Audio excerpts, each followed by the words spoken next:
байна. Энэ ийм болцсон л өдөөс өмнө агентлагийг нь эрүүл мэндийн сайдын харьяанд ажиллуулахаар анхны хэлцүүлгээр баталсан шүү дээ. Одоо л баталсан гэсэн үг. Тэгээ дээр нь ингээ бас нэг хэлэхэд бас энд ингээд буруу зөв мэдээлэл тараад байна. Эрүүл мэндийн яам бол эмнэлэг биш ээ. Эмийн санч биш. Монгол улсын эрүүл мэндийн салбарын бодлогыг тодорхойлж хэрэгжүүлж явах учиртай ийм яам. Тэг бүтээгдэхүүн үйлдвэрлэдэг гээд өвчтөн үздэг гээд ингээд буруу зөв үйлчилгээ үзүүлдэг гэж яриад байх юм. Чи яам шүү дээ. Мөнхөд гишүүн та өөрөө хэрэг эрхлэхийн сайд байсан яамлуудын ямар ажил хийдэг, юу хийдгийг нь өөрөө надад хэлбэлтгүй сайн мэдж байгаа шүү дээ. Та битгий ингээд өмөлөөд байл та одоо. Бицээр байж ингээд тоглоом шахуу хийгээд өмөлөөд байх. Одоо энэ дэр тоглоом тоотон дээрээ энэ асуудлаа шийдээд явъя.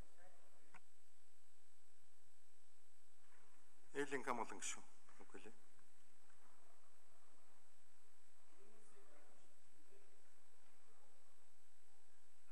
За яг тэ уг нь бол нэг тийм зөв юм хийчихсэн л гэж хэлээд байгаа юм л да.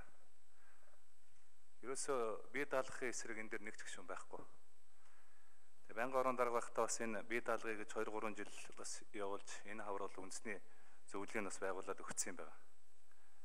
Тэгээ яг ингээд нэг сэтгэл хөдлөлөөр бид нэр асуудал танд болохгүй л гэж би хэлээд байгаа. Тэгээд өнгөрсөн 4 жилийн энэ улсын хурал дээр баталсан хоёр гол хуулийн нэг нь эрүүл мэндийн даатгалын хууль, эмнэлгийн тусламж үйлчилгээний тухай хууль байхгүй. Хоёр намаас солонгоос нь одоо улсын хурлын гишүүд ороод ус төржилгүй гарсан юм хууль юм байна.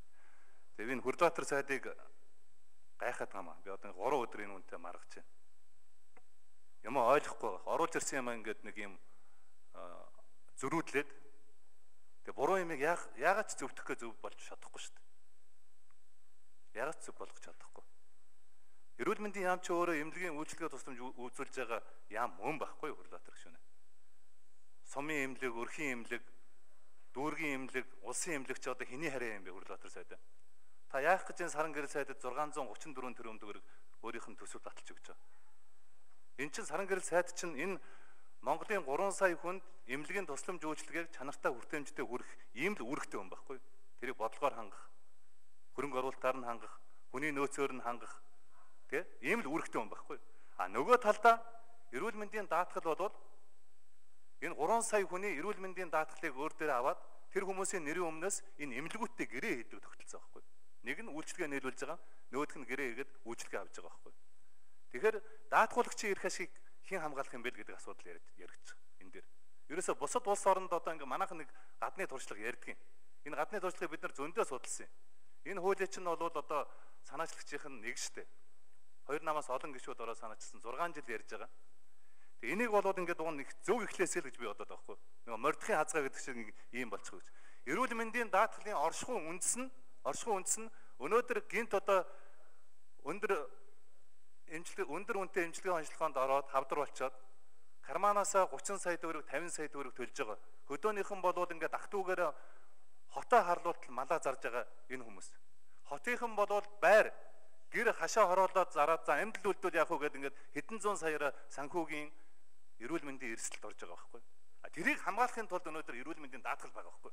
Тэрийг хамгаалахын тулд өнөөдөр эмнэлэг дээр иргэн доржгоо очоод 100 мянган төгрөг карманаасаа төлөөд эмнэлгээс тусламж үйлчилгээ авлаа гэхэд уг нь эмнэлгийн эрүүл мэндийн даатгал хөгжсөн оронд болоод энэ 100 мянган төгрөг чинь 80 мянган төгрөг нь даатгалаас гараад 20 мянган төгрөг нь өнөөдөр карманаас гарах хэрэгтэй байхгүй. Гэтэл өнөөдөр Монголд ямар байна вэ гэхээр тэр хүн 100 мянган төгрөг чинь 80 мянган төгрөгийн карманаасаа төлөөд 20 мянган төгрөгийн эрүүл мэндийн даатгалаас төлж байгаа байхгүй. Тэгэхээр эн чинь эрүүл мэндийн даатгал худалдаа авахч үйлчилгээ нийлүүлж байгаа хоёр нэг карманд ерөөсөө орж болохгүй юм байна. Аль ч улс оронд ийм байдгүй юм. Аль ч улс оронд. Тийм учраас та энэ наад юма сайн уншиж ойлго. Та зөрүүд байж болно. Тэгвэл юмныхаа асуудлыг оруулж байгаа юмныхаа учрыг шалтгааныг сайн ойлгох хэрэгтэй. Наад хуулиа уншиж гэж шүү дээ. Эрүүл мэндийн даатгалын хуулийн зорилго нь бол иргэдээ өнөөдөр санхүүгийн эрсдэл, эрүүл мэндийн эрсдлээс авах ийм л зорилготой сан байгаа байхгүй. Тэгээ наад чинь саран гэрэл сайд ч гэсэн ойлгоод байгаа шүү дээ. Энэ бол ойлгоод байгаа. Би саран гэрэл сайдын одоо эрүүл мэндийн салбарт хийгч байгаа энэ шинжилгээг ухраахж байгаа асуудал биш ойлгоод байгаа. Хамгийн гол нь бид нар юмыг их зөв эхлэх ёстой шүү. Бид нар нуухыг авах чагаад нүдийн сохлно гэдэг нэг ийм л юм байна. нуухыг авчаад нүдэн савтна. Тийм ээ? Тэгэхээр наад чинь тодорхой үе шаттай явах хэрэгтэй юм байлээ гэдэг шүү дээ. Үе шаттай. Энэ чинь тодорхой бэлтгэл ажлууд байхгүй. Шууд одоо нэг карман төсвийн хавсраг болгоод өгж даатгуулагчдын мөнгө шүү дээ наадах чинь. Даатгуулагчдын 400 тэрбум төгрөгийг өнөөдөр дахиад төсвөөс 638 тэрбум. За Хүрд Баатар сайдаа энэ гишүүд үг хэлж байгаад тэрийг сонсон шүү. Мөнх бат гишүүн 1 минут. Дараа нь номтой 2 гишүүн ярина. Энэ ерөнхий сайд сангийн сайд хоёрт нэг дутагдал байна. Улсын их хурлын гишүүд бүрэн эрхийнхээ хүрээнд 5 минут үг хэлэх хэрэгтэй шүү дээ. Үгээ хэлж яхад нь янз бүрээр ингээд зэрэгцэж хашгираад орилоо дайрчих юм. Энийг одоо цаашдаа алдаагаа засмаар байна, болимоор. Улсын их хурлын гишүүн чуулганы танхимд хэлсэн үгнийхээ төлөө хариуцлага хүлээдгүй юм. Энийг одоо би сангийн сайд ерөнхий сайд хоёрт хэлье. Би ерөөсөө энэ тоглосон наригсан юм байхгүй. Энийг хамгаалан гишүүний ярьж байгаа үнэн шүү дээ.